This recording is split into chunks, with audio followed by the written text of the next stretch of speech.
ఈ వర్తమానాలు వీక్షిస్తున్న వీక్షకులందరికీ మీ అందరికీ కూడా శుభాలు తెలియజేయచ్చు. ఈ వర్తమానాల ద్వారా మీ ఆత్మీయ జీవితాలు మీరు బలపరచబడాలనే మా ఆకాంక్ష.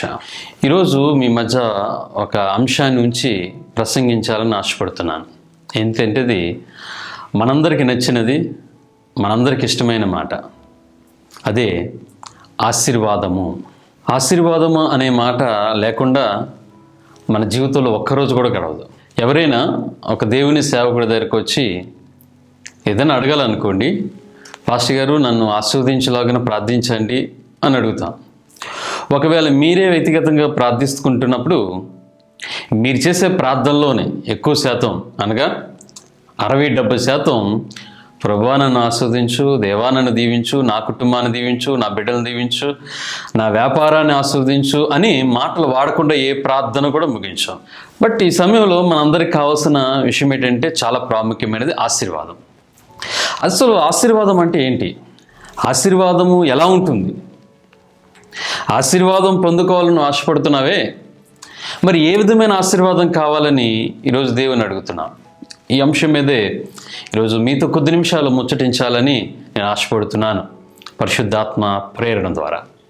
ఒకసారి పరిశుద్ధ గ్రంథాన్ని మనం తెరవగలిగితే ఆదికాండము 24వ అధ్యాయము 1వ వచనంలో రాయబడిన మాట, అబ్రహాము బహుకాలము గడిచిన వృద్ధుడై ఉండెను, అన్ని విషయములోనూ యెహోవా అబ్రహామును ఆశీర్వదించెను అని రాయబడింది. అబ్రహామును అన్ని విషయములను ఆశీర్వదించను అంటే ఒక విషయం ఆశీర్వదించి మరొకటి ఆశీర్వదించలేదు అని రాయబడలే. అన్నిటిలో, సమస్త విషయాల్లో. అంటే ఇది లేదు, ఈ కొరత లేదు అనడానికి లేదు, అన్ని విషయాల్లో. ఎంత గొప్ప మాట ఇది! మరి ఈరోజు ఈ వాక్యము వింటున్న నీ జీవితంలో కూడా నువ్వు కూడా కోరుకుంటున్నావు, ఈరోజు దేవుడు నన్ను కూడా అన్ని విషయంలో ఆశీర్వదిస్తే ఎంత బాగుండును అని. దేవుడు తప్పనిసరిగా ఆయన పక్షపాతి కాదు, అందరినీ ఆయన ఆశీర్వదించే దేవుడు. అబ్రహామును అన్ని విషయంలో ఆశీర్వదించాడంటే గల కారణాలు ఏంటో మనం కనుగొనాలి. అబ్రహాము లాంటి జీవితాన్ని మనం కలిగి ఉంటే తప్పనిసరిగా నిన్ను, నన్ను, మనందరినీ కూడా ఆ విధంగా ఆస్వాదిస్తాడు. అయితే అబ్రహాము అన్ని విషయంలో ఆస్వాదించబడ్డాడు. అయితే అందులో కొన్ని విషయాలు, ఒక 3 విషయాలు ఎలా ఆస్వాదించబడ్డాడో మీ ముందు పెడతాను. దాన్ని బట్టి మన ఆత్మీయ జీవితంలో కానీ, లేకపోతే మన వ్యక్తిగతమైన జీవితంలో కానీ దేవుని యొద్ద నుంచి ఎలా ఆశీర్వాదాలు పొందుకోవాలో మనం ఎదురు చూద్దాం. మొట్టమొదటి ఆశీర్వాదం పరిశుద్ధ గ్రంథంలో చూద్దాం. మొట్టమొదటిది, అబ్రహాము ఆత్మీయంగా ఆస్వాదించబడ్డాడు. స్పిరిచువల్ బ్లెస్సింగ్, ఇది చాలా ప్రాముఖ్యమైనది. ఒకసారి వాక్యాన్ని మీ ముందు ఉంచుతాను. ఆదికాండము 18వ అధ్యాయం 33వ వచనంలో రాయబడినటువంటి మాట, యెహోవా అబ్రహాముతో మాట్లాడించిన చాలించి వెళ్ళిపోయాను, అబ్రహాము తన ఇంటికి వెళ్ళెను. ఈ మాటను బాగా గమనిస్తే అబ్రహాము ఆత్మీయంగా ఆస్వాదించబడ్డాడు అనడానికి ఈ వాక్యం కంటే మరొక వాక్యాన్ని చూపించలేను. ఎందుకంటే అబ్రహాము దేవుడు ఇద్దరు మాట్లాడుకుంటున్నారట. మాట్లాడుకున్న తర్వాత వారి మాటలు అయిపోయిన తర్వాత, చాలించిన తర్వాత దేవుడు తన ఇంటికి వెళ్ళిపోయాడు, అబ్రహాము తన ఇంటికి వెళ్ళిపోయాడు. ఎంత బాగుంది ఈ అనుభవం! అంటే ఒక వ్యక్తినితో, ఒక మానవుడు మరొక మానవుడితో ఎలా మాట్లాడుతున్నాడో అలాగూ అబ్రహాము దేవుడు కలిపి మాట్లాడుకునేవారు. దీనికి మించిన ఆత్మీయ ఆశీర్వాదం మరొకటి ఉండదేమో. చూద్దాం ఒకసారి. అబ్రహాం ఇప్పుడు ఇంటికి వెళ్ళాడు. కామన్గా ఇంట్లో భర్తలు కానీ పెద్దవారు కానీ ఇంట్లో రాగానే భార్యలు ఎదురయ్యి ఒక మాట అడుగుతారు. ఇంట్లోకి రాగానే ఏంటంటే, ఇప్పటి వరకు ఎక్కడికి వెళ్ళావు, ఏం చేశావు? ఈ ప్రశ్న తప్పనిసరిగా ప్రతి భార్య, ప్రతి భర్తను అడుగుతుంది ఇంటికి రాగానే. శారమ్మ కూడా అబ్రహాం ఇంటికి రాగానే అడిగింది, ఇప్పటివరకు ఎక్కడికి వెళ్ళావు, ఏం చేసావు అని అడుగుంటుంది. అప్పుడు అబ్రహాము ఖచ్చితంగా చెప్పిన మాట ఏంటంటే, ఇప్పటివరకు నేను దేవునితో మాట్లాడొచ్చాను, ఆయనతో మాట్లాడాను, ఆయన నాతో మాట్లాడాడు, ఆయన తన ఇంటికి వెళ్ళిపోయాడు, నేను నా ఇంటికి వచ్చేసాను. ఎంత గొప్ప అనుభవం అండి. మరి ఈరోజు నువ్వు రక్షణ అనుభవం కలిగి ఉన్నావు, దేవుళ్ళు ఎదుగుతున్నావు. మరి దేవునితో ఎలాంటి అనుభవం నువ్వు కలిగి ఉన్నావు? దేవునితో మాట్లాడే అనుభవం. చాలాసార్లు నువ్వు అనుకుంటున్నావు, వాళ్ళు వీళ్ళు మాట్లాడుతుంటారు కదా, నేను ఇప్పుడే దేవునితో మాట్లాడానండి, దేవుడి స్వరాన్ని విన్నాను, దేవుడు నన్ను దర్శించాడు, దర్శనాల ద్వారా మాట్లాడాడు అని అనేక సార్లు ఆ మాటలు వింటున్నప్పుడు నీలో ఆ ప్రశ్నలు కదులవుతుంటాయి. దేవుడు అందరితో మాట్లాడతాడు. ఏంటంటే చాలా పర్యాయములు మనం ప్రార్థన చేస్తాం, ప్రార్థన చేయగానే గబగబా మనం అడగవలసినవన్నీ దేవుని దగ్గర అడిగి ఆమేన్ అనగానే ఇమ్మీడియట్గా అక్కడి నుంచి లేచి మన పనిలోనికి వెళ్ళిపోతాం. కానీ నువ్వు దేవునితో మాట్లాడుతున్నావు, బాగానే ఉంది, మళ్ళా దేవుని స్వరము నీ ఎద్దకు వచ్చేంత వరకు నువ్వు వేచి ఉంటలా, దాని కొరకు నువ్వు సమయాన్ని కేటాయించటంలా. కేటాయించుకుంటే ఏం చేస్తానంటే ఆ దేవుని స్వరం అంటే వన్ వేనే, నువ్వు నీ స్వరం మాత్రం దేనికి వినబడుతుంది, దేవుని స్వరము నువ్వు వినబడలేనటువంటి వారుగా ఉంటున్నావు. 3 యోహాను 1 అధ్యాయంలో 2వ వచనంలో రాయబడింది, ప్రియుడా నువ్వు ఆత్మలో వర్ధులుచున్న ప్రకారము అన్ని విషయములో వర్ధులతో సౌఖ్యముగా జీవింపచేయాలని ప్రార్థించుచున్నానని భక్తుడు రాస్తున్నటువంటి మాట మనం అంటే మనం అన్ని విషయములో వర్ధిల్లాలంటే, అన్ని విషయంలో దీవించబడాలంటే కీ ఏంటంటే నువ్వు ఆత్మీయముగా ఆశీర్వదించబడాలి, ఆత్మలో వర్ధిల్లాలి అనే గొప్ప మాట ఈరోజు నీకు కలిగి ఉండాలి. చిన్నవాడు సమూయేలు, హన్నా ఏం చేసిందంటే పాలు విడిచినప్పుడే దేవుని మందిరాలు విడిచిపెట్టి వెళ్ళిపోయింది. ఏలీ దగ్గర దేవుని సేవకుడి దగ్గర పరిచర్య చేసి, మందిరంలో పరిచర్య చేసి రాత్రి సమయంలో ఎక్కడో ఒక మూల పడుకునేవాడు మందిరంలో. ఒకరోజు రాత్రి ఒక స్వరం వినబడింది, సమూయేలు సమూయేలు అనే మాట. వెంటనే సమూయేలు లేచి గబగబా ఏలీ దగ్గరికి వెళ్ళి అడుగుతున్నాడు, నాయనగారు నన్ను పిలిచారంటే, అరే నేను పిలవలేదురా, వెళ్ళి పడుకో అన్నాడు. సరే మళ్ళీ వచ్చి పడుకున్నాడు, మళ్ళా ఇదే స్వరం సమూయేలు సమూయేలు అని. మళ్ళా లేచాడు, మళ్ళా ఏలీ దగ్గరికి వచ్చాడు. ఎలాగో 3 పర్యాయములు దేవుని స్వరాన్ని వింటున్నాడు, కానీ ఎవరు మాట్లాడుతున్నారో తెలియటలే. అప్పుడు ఏలీ అన్నది ఏంటంటే, ఈసారి దేవుడు నిన్ను పిలిస్తే అప్పుడు నువ్వు చెప్పే మాట అంటే, తండ్రి నేనున్నానని చెప్పు. అంటే చూడండి, ఒక చిన్న బాలునితో దేవుడు మాట్లాడాడు. దేవుడు అడుగుతున్నాడు, సమూయేలు సమూయేలు అని పిలుస్తున్నాడు. మరి ఈరోజు ఈ ఆత్మీయ దాహం మన ఎడలో ఉండాలి. ఆత్మ సంబంధమైన దాహం మన జీవితంలో ఎప్పుడైతే ఉంటుందో దేవుడు బహుగా మనలను ఆస్వాదిస్తాడు. పరిశుద్ధ గ్రంథంలో రోమిలకు రాసిన పత్రిక 8వ అధ్యాయం 26వ వచనాన్ని మనం గమనిస్తే ఇక్కడ రాయబడిన ఒక మాటను మనం గమనిద్దాం. అటువలనే ఆత్మయు మన బలహీనతను చూసి సహాయము చేయుచున్నాడు. ఎలానగా మనము యుక్తముగా ఎలాగో ప్రార్థన చేయవలనో మనకు తెలియదు, కానీ ఉచ్చరింప శక్యము కాని మూలుగతో ఆత్మ తానే మన పక్షమున విజ్ఞాపన చేయుచున్నాడు. అంటే మనము దేవునితో ఎలా మాట్లాడాలో మనకు తెలియదు, కానీ ఇక్కడ ఏముంటుందంటే దేవుని ఆత్మే మనకు సహాయం చేస్తూ మనం ఆయనతో మాట్లాడడానికి, ఆయన మనతో మాట్లాడడానికి పరిశుద్ధాత్మ నీకు సహాయం చేయుచున్నది అని వాక్యం రాయబడింది. ఇంకొక వాక్యాన్ని గమనిస్తే 1 కొరింథీయులకు రాసిన పత్రిక 14వ అధ్యాయం, 1 కొరింథీయులకు రాసిన పత్రిక 14వ అధ్యాయంలో 2వ వచనంలో రాయబడింది, ఎందుకనగా భాషతో మాట్లాడేవాడు మనుషులతో కాదు దేవునితోనే మాట్లాడుచున్నాడు. చాలు, ఇక్కడ ఏముంది? భాషతో మాట్లాడేవాడు మనుషులతో కాదు, ఎవరితో మాట్లాడుతున్నాడు? దేవునితో మాట్లాడుతున్నారు. ఈరోజు చాలామంది భాషలు అనేది మనుషులు కనపరుచుకోవడానికి చూపిస్తున్నారు. దేవుడు భాషలు మాట్లాడడానికి దేవుడిచ్చింది దేనికంటే దేవునితో మనం మాట్లాడుకోవడానికే. మరి ఆత్మీయ దాహం నీకు కావాలి. అబ్రహాము అన్ని విషయములు ఆస్వాదించబడ్డాడు. నా జీవితంలో కూడా అనేక పర్యాయములు దేవుడు నడిపింపే నేను ఈరోజు పరిచర్య రాగలిగానంటే, పరిచర్య చేయగలుగుతున్నానంటే దేవుడు అనేకమైన సమయంలో ఆయన నన్ను మాట్లాడుతూ గద్దిస్తూ నడిపిస్తున్న అంశమే. సాధు సుందర్ సింగ్ గారు జీవితంలో జరిగిన ఒక చిన్న సంఘటన మీ ముందు ఉంచాలని ఆశపడుతున్నాను. ఆయన ఒక సన్యాసిగా ఉంటున్న సమయంలో దేవుడు అతన్ని పట్టుకున్నాడు. ఎప్పుడైతే అతడు దేవుని ఎరిగి ఉన్నాడో, అలాగూ దేవుని ఎరగనటువంటి వారికి మధ్య సువార్త ప్రకటించడానికి చాలా ప్రాంతాలు వెళ్ళేవాడు. ఒకరోజు ఒక గ్రామంలో సువార్త ప్రకటించాలని ఆయన వెళుతున్నప్పుడు ఆ గ్రామానికి వెళ్ళడానికి మధ్యలో ఒక పెద్ద వాగు అంటే నది ప్రవాహంతో పారుతుందట. ఆ నది దాటితేనే ఆ గ్రామంలోనికి వెళ్ళగలడు ఆయన. ఎలా వెళ్ళాలో తనకు అర్థం కాదు, ఎందుకంటే అది కొత్త ప్రదేశం, వెళ్ళడానికి సాధ్యం కానటువంటిది. అక్కడ ఒడ్డు మీద నిలబడి చూస్తున్నప్పుడు అవతల ఒడ్డులో ఒక ఆయన చలిమంట వేసుకుని కాసుకుంటున్నాడు. ఆ వ్యక్తిని చూసి అడిగాడట సుందర్ సింగ్ గారిని, అయ్యా మీరు ఈ నది దాటి రావాలా అని అడిగా. అవునయ్యా, నేను ఆ ప్రాంతంలో సువార్త చేయడానికి వెళ్తున్నాను, మరి నాకేమైనా సహాయం చేస్తావంటే వెంటనే ఆ వ్యక్తి ఆ నది దాటుకుంటూ వచ్చి సుందర్ సింగ్ గారి దగ్గరికి వచ్చి అడిగాడట, అయ్యా నేను నిన్ను దాటిస్తాను, నువ్వు చేయవలసిన పని ఒకటి ఉంది, ఏంటంటే నేను నా భుజం మీద నువ్వు ఎక్కు, నా భుజం మీద నువ్వు ఎక్కితే నేను నా భుజం మీద ఎక్కించుకుని నేను ఈ నది దాటింప చేస్తానండి. సరేనే, ఆయన భుజం ఎక్కాడు, నదిలో దిగాడు. నదిలో దిగి ఆ ప్రవాహంలో నడుచుకుని వెళ్తుంటే ఈ మొత్తం నీరంతా కూడా గుండెల మీదకి పీకల లోతు వరకు వస్తుంది. అప్పుడు పైన సుందర్ సింగ్ అనుకున్నాడట, అబ్బాయి ఎంత మంచివాడినా, ఎంత మంచి మనసు కలిగిన వాడు, ఈయనకి ఎలాగైనా సరే యేసు ప్రభు గారిని చెప్పాలి, ఆయన ప్రేమను చెప్పాలి, సువార్త చెప్పాలి తప్పనిసరిగా అనుకున్నాడు. ఒడ్డుకు వచ్చాడు, అతని కింద దించాడు.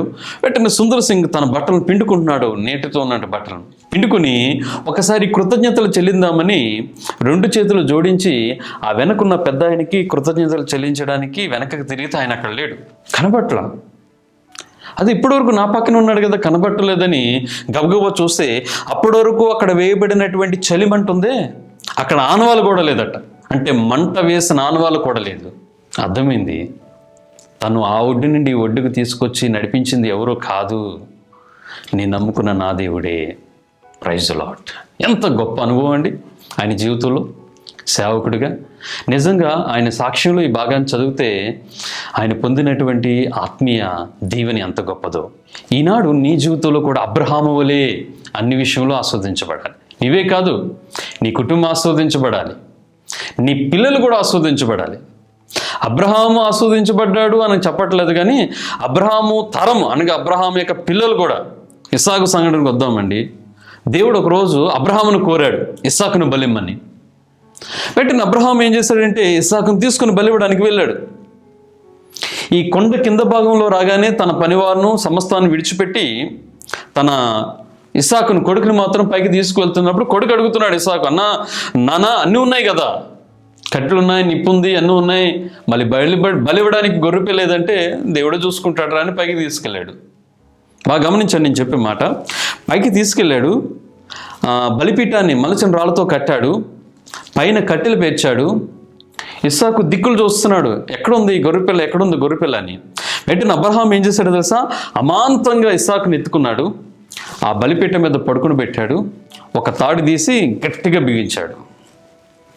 ఇప్పుడు అర్థమైపోయింది ఇస్సాకుకు, బలిచ్చేది ఎవరినో తెలుసా, నన్నే. అప్పటికి ఇస్సాకు వయసు ఎంత ఉండొచ్చు అంటే బైబిల్ పండితులు చెప్తారు, అతడు కొండ దిగువ భాగం నుండి పై భాగం వరకు కట్టెల మోపును తల మీద పెట్టుకుని మోసాడు.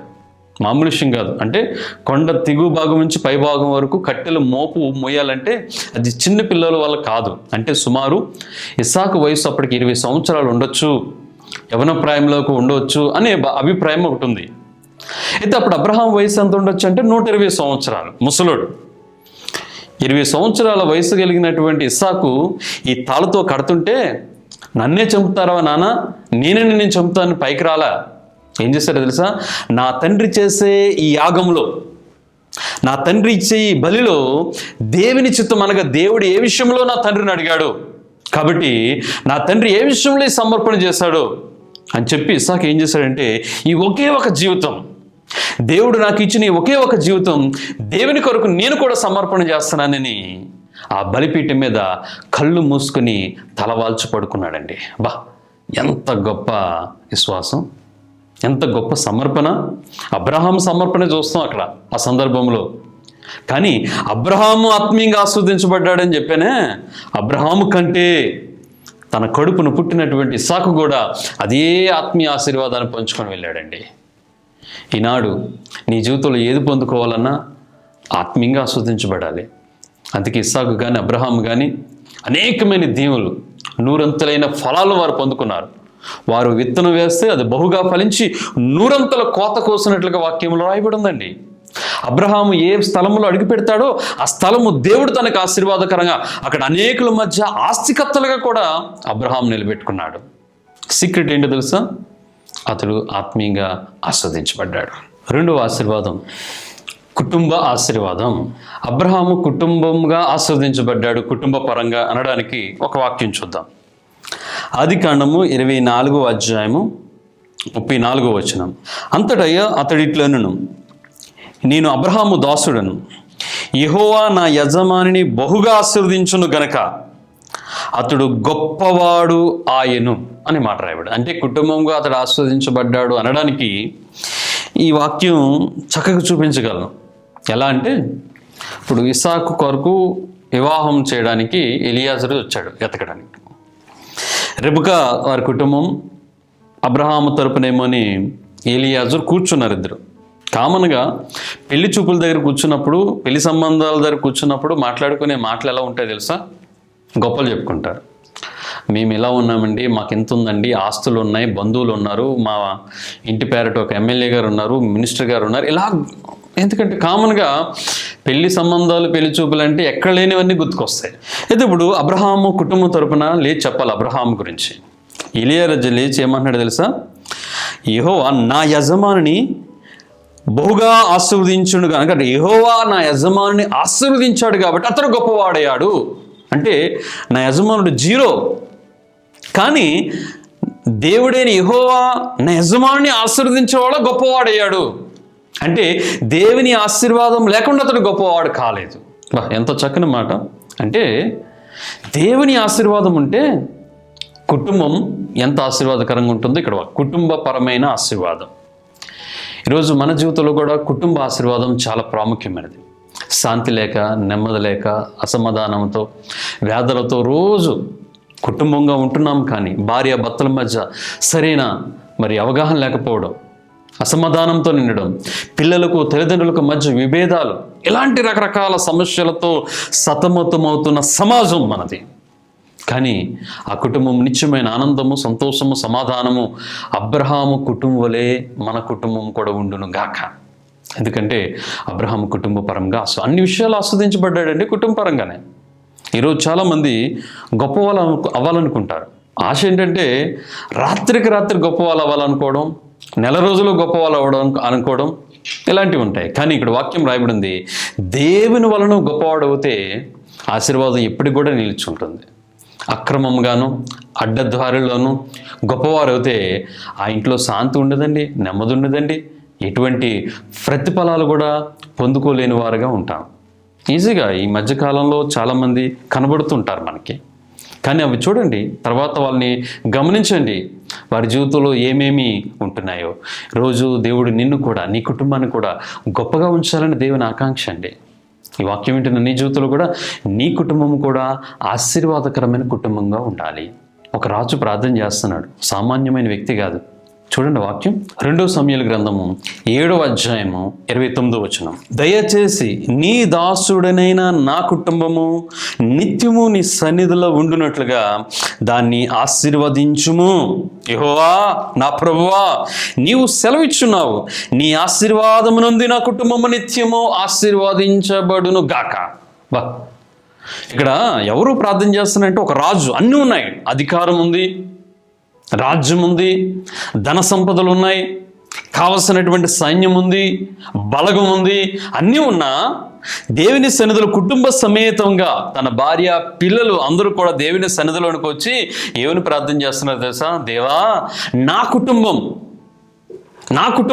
నిత్యము నీ సన్నిధిలో ఉంటున్నట్లుగా అటువంటి ఆశీర్వాదము దయచేయి. అంటే నాకు అవి కావాలి, ఇవి కావాలి, ఆశీర్వాదం కావాలని ప్రార్థన చేయట్లే, నీ సన్నిధిలో నా కుటుంబము నిలిచే ఆశీర్వాదం కావాలి. నీ కుటుంబం ఆస్వాదించబడాలంటే మొట్టమొదటి నీ కుటుంబం ఎక్కడ నిలవాలో తెలుసా? దేవుని సన్నిధిలో నిలబడాలి, దేవుని సన్నిధిలో మోకరిల్లాలి. చాలాసార్లు దేవుని సన్నిధికి అడవడిగా భార్య వెళ్తే భర్త వెళ్ళడు, భర్త వెళ్తే భార్య వెళ్ళరు, ఒకవేళ తల్లిదండ్రులు వెళ్తే పిల్లలు వెళ్ళరు. ఎక్కడికైనా ఒక వివాహానికి ఎవరైనా పిలిచారనుకోండి, కింద రాస్తారు సతీ సమేతంగా రండి అని పిలవగానే కుటుంబం అంతా కూడా సంతోషంగా వెళ్తాం. చక్కగా వెళ్ళి అక్కడ పాల్గొని మళ్ళీ వస్తాం. మరి దేవుని మందిరాన్ని కూడా దేవుడు పిలుస్తున్నాడు కదా, కుటుంబ పరమగా రమ్మని. నేను నీ కుటుంబాన్ని ఆస్వాదిస్తాను, నీ కుటుంబంలో సమాధానాన్ని ఇస్తాను, నీ కుటుంబంలో నెమ్మదినిస్తాను, నీ కుటుంబాన్ని గొప్ప చేస్తానని దేవుడు వాగ్దానం ఇస్తున్నాడు. కానీ ఆయన ఆహ్వానాన్ని నువ్వు తిరస్కరిస్తున్నావు. అబ్రహాము ఆహ్వానాన్ని తిరస్కరించలేదు. నువ్వు సమస్తాన్ని విడిచిపెట్టి రమ్మన్నప్పుడు అబ్రహాము సమస్తం విడిచిపెట్టి దేవుని ఆజ్ఞకు లోబడి వచ్చాడు, అతని కుటుంబాన్ని గొప్ప చేశాడు. దావీదు కూడా నా కుటుంబం కూడా నా పితరులైన అబ్రహాము కుటుంబలే ఆశీర్వదించబడాలి ప్రభువాని ప్రార్థన చేశాడు. దావీదు కుటుంబాన్ని కూడా స్థిరపరిచిన దేవుడు ఈరోజు నీ కుటుంబాన్ని కూడా అటువంటి స్థిరత్వం దేవుడు దయచేయను గాక. ఓకే, ఇంకా 3 విషయానికి వద్దాం. మొట్టమొదటిది, అబ్రహాం అన్ని విషయంలో ఆస్వాదించబడ్డాడంటే ఆత్మీయంగా అని చెప్పాను, కుటుంబ పరంగా అని చెప్పాను. 3వది ఏంటంటే వ్యక్తిగతంగా అబ్రహాం ఆస్వాదించబడ్డాడు. వాక్యాన్ని చూస్తే ఆదికాండము 25వ అధ్యాయము 8వ వచనం, అబ్రహాము నిండు వృద్ధాప్యమునకు వచ్చిన వాడే మంచి ముసలితనమున ప్రాణము విడిచి మృతు పొంది తన పితల యొద్దకు చేర్చబడెను అని రాయబడింది. ఇదే వ్యక్తిగతమైన ఆసనం. ఇక్కడ వాక్యం చేస్తే నిండు వృద్ధాప్యంలోనికి వచ్చాడు, ఎటువంటి అనారోగ్యం పాలవలేదు, ఆనందంగా సంతోషంగా దేవుని సన్నిధిలో చేరాడు. ఈనాడు చాలామంది ఆయుష్లు అర్ధాయుష్లుగా మిగిలిపోతున్నాయి. రాను రాను రోగాల పరమైపోతుంది. వారు ప్రభు సన్నిధికి చేరేటప్పుడు ఎలా చేరుతున్నారంటే నరకం అనిపించి ఎప్పుడు వెళ్ళాలి. చాలాసార్లు ఈ మధ్య కాలంలో నేను కొన్ని గృహాలు దర్శిస్తున్నప్పుడు ఆ ఇంట్లో ఉన్న పెద్దవాళ్ళు అడుగుతుంటారు, అయ్యా నా కోసం ప్రార్థన చేయండి, త్వరగా ప్రభు మమ్మల్ని తీసుకెళ్ళేటట్టు ప్రార్థన చేయండి, ఈ బాధలు పడలేకపోతున్నాం, ఈ మంచం మీద ఉండలేకపోతున్నామని బాధలు పడుతుంటారు. నిజంగా అబ్రహాము ఆస్వాదించబడ్డాడంటే నిండు వృద్ధాప్యం అండి. సంపూర్ణమైన వృద్ధాప్యంలో ఏ బాధలు లేకుండా, ఏ అనారోగ్యాలు లేకుండా క్షేమముగా ప్రభు సన్నిధికి చేరాడు. ఈరోజు మరి ఈ స్థితిని నువ్వు కూడా కలిగి ఉండాలి. ఆరోగ్యం ఇచ్చే దేవుడు మన దేవుడు. ఆయన రెక్కల కింద మనకు ఆరోగ్యం కలుగుతుందని మనకి చెప్తున్నాడు. మరి ఈ విధమైన ఆశీర్వాదాలు నువ్వు కూడా పొందుకోవాలనే దేవుని సంకల్పం. ఆ సంకల్పాన్ని ఉద్దేశించి కొత్త నిబంధన కాలంలో పౌలు గలతీయులకు రాసిన పత్రికలో ఒక మాట రాస్తాడు. గలతీయులకు రాసిన పత్రిక 3వ అధ్యాయము 8వ వచనాన్ని మనం గమనిస్తే, దేవుడు విశ్వాస మూలముగా అన్యజనులను నీతిమంతులుగా తీర్చనని లేఖనమందు చూసాము. ఓకే, నీయందు అన్యజనులందరూ ఆశీర్వదించబడుదురు అని అబ్రహామునకు సువార్త ముందుగా ప్రకటించను. అంటే అబ్రహాముకు దేవుడిచ్చిన ఆశీర్వాదం అంటే నీ ద్వారా అన్యజనులు ఆశీర్వదించబడాలి. అంటే దేవుని యొక్క ఉద్దేశం ఏంటంటే నువ్వు ఆశీర్వదించబడాలి, గుడ్, నీ ద్వారా అనేకులు అంటే నీవు ఆశీర్వాదమునకు వారసులుగా ఉండాలి. కింద వాక్యంలోనికి వద్దాం. కాబట్టి విశ్వాస సంబంధులే విశ్వాసము గల అబ్రహాముతో కూడా ఆశీర్వదించబడుదురు. ఈ మాట బాగా గమనించండి. విశ్వాస సంబంధులే, విశ్వాసము కలిగిన విశ్వాసులైనటువంటి మనం కూడా అబ్రహాముతో పాటు అన్ని విషయంలో ఆశీర్వదించబడతాం. అది దేవుని వాగ్దానం. అంటే అబ్రహామే కాదు, ఈరోజు నీవు కూడా ఆస్వాదించబడతావు ఇలాగూ అంటున్నాడు. కాబట్టి నా ప్రియమైనటువంటి దేవుని బిడ్డలారా, దేవుని సేవకుడిగా నేను మీ వద్ద నుంచి కోరుకునేది కూడా అదే. మీరు అన్ని విషయాల్లో ఆస్వాదించబడాలి. ముఖ్యంగా ఆత్మీయంగా ఆస్వాదించబడ్డారా? అబ్రహాం వలె దేవునితో మాట్లాడుతున్నారా? దర్శనాలు చూస్తున్నారా? అంత మాత్రమే కాకుండా కుటుంబ పరంగా ఆస్వాదించబడాలి, వ్యక్తిగతంగా నీ జీవితం ఆస్వాదించబడాలి. అట్టి కృప దేవుడు మీ అందరికీ, మీకు, మీ కుటుంబాలకు దేవుడు కలగచేయును గాక. ఆమేన్. తలలో ఉంచండి, కళ్ళు మూసుకోండి, నాతో పాటు ప్రార్థన చేద్దాం. ఈ ప్రార్థనలో దేవా నన్ను దీవించు, నా కుటుంబాన్ని దీవించు, నిజమైన ఆశీర్వాదం నా జీవితంలో కూడా దయచేయమని అడుగుదాం. ప్రేమ కలిగిన మా ప్రియ పరలోకపు తండ్రి, ఈ టీవీ వీక్షిస్తున్నటువంటి వీక్షకులైనటువంటి నీ ప్రియ బిడ్డలందరినీ బట్టి ప్రార్థిస్తున్నాం. అబ్రహాము అన్ని విషయంలో ఆస్వాదించబడ్డాడు అని ఆ వాక్యాన్ని మేము ధ్యానించాం. ఏ విషయాల్లో ఆస్వాదించబడ్డాడు, అలాగే ఈ వాక్యం విన్న ప్రతి వారి జీవితాలు కూడా అటువంటి ఆశీర్వాదాలు దయచేయండి తండ్రి. చీకటి శక్తుల నుంచి, అనారోగ్య పరిస్థితుల నుంచి, కుటుంబాలు ఎదుగుదల లేక, బిడ్డల జీవితంలో మంచి భవిష్యత్తు లేక అల్లాడిపోతున్నటువంటి ప్రతి బిడ్డల్ని ఈ సమయంలో నీ హస్తాలకు అప్పగిస్తున్నాం. ఎవరిని కూడా విడిచిపెట్టే దేవుడు కాదు ప్రభా. ప్రతి ఒక్కరూ ఆస్వాదించబడాలి, ప్రతి గృహం ఆశీర్వాదకరంగా ఉండాలి, ప్రతి ఒక్కరూ సమాధానంతో ఉండాలి, సంతోషం వారి జీవితంలో ఉండాలి, వారి ముఖము నుండా నవ్వు ఉండాలి. అది నీ ఉద్దేశము తండ్రి. దుష్టుడు అనేక క్రియశక్తులు యేసు నామములో బంధిస్తున్నా. ఇప్పుడే ఈ సమయంలోనే ప్రార్థిస్తున్న ఈ ఘడిలోనే వారి గృహాల్లోనికి, వారి జీవితాల్లోనికి గొప్ప ఆశీర్వాదము దిగి వచ్చును గాక. ముఖ్యంగా ప్రభు వారి పరిస్థితులన్నీ బాగు చేయమని, మంచి భవిష్యత్తు, యవన బిడ్డలకు మంచి భవిష్యత్తును దయచేయండి. వారు చేయుచున్న ప్రతి పని సఫలము కావటం లేదు తండ్రి. ఇప్పుడు ఆ బిడ్డలు మీరు ఆస్వాదించి ప్రతిదీ సఫలం అవ్వాలి. వారు చేసే ఉద్యోగాల్లో, వ్యాపారాల్లో అన్నిటిలోనూ కూడా ఆశీర్వాదం పొందుకోవాలి. ఆరోగ్యంలో ఆశీర్వాదం పొందుకోవాలి. వీటన్నిటికంటే ప్రాముఖ్యమైనది దేవా, ఆత్మీయంగా పరిశుద్ధాత్మ అభిషేకాన్ని పొందుకొని నీ స్వరాన్ని వింటూ నీలో జీవించి ఆత్మీయంగా ఆస్వాదించబడే కృపను దయచేయమని యేసు నామమున అడుగుచున్నాము తండ్రి, ఆమేన్.